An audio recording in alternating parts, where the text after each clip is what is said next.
The beginning you're free, the end you're not. United Nations, and every nation, and every human being, and every superpower. What happened? If America thinks they are in control, where is the Roman Empire? Where is the Egyptian Empire? Where is the Assyrian, the Babylonian, the Macedonian? Where the Persian and the Medites? Where are they? Gone with the wind.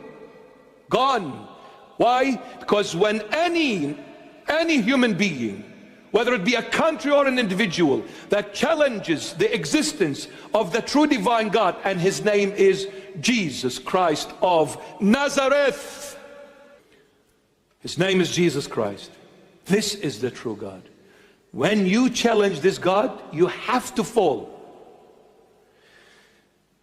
What you chose to plant, a time will come you will harvest, not what you choose, but what you have planted. The beginning you're free, the end you're not. You go and kill people, people will kill you. You go and hurt people, people will hurt you. You go and be nice to people, people will be nice to you. Whatever you choose to plant, you will harvest. For this is the truth, this is the justice, the fairness of the true divine God, who is Jesus Christ. So if the UN is trying to enslave people, if the United States is trying to hurt people, they will come back and hurt you back, because what goes around comes around. What will bring the UN down to the ground is from within. There will be people going against her, and from without. America will fall, because what they have done unto people, people will do unto America. Osama bin Laden, a product of America.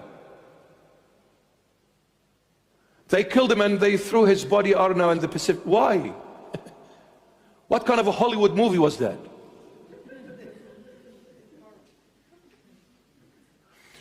You know those bombs they threw down on those mountains in Afghanistan? Those caves, they were actually excavated by the Americans themselves. When these so-called jihadists were fighting against Russia. Now the jihadists, they were jihadists because they were fighting against Russia, and now all of a sudden they are terrorists. Al-Qaeda. Al-Qaeda. It's Al-Qaeda. That's a proper way. Al-Qaeda.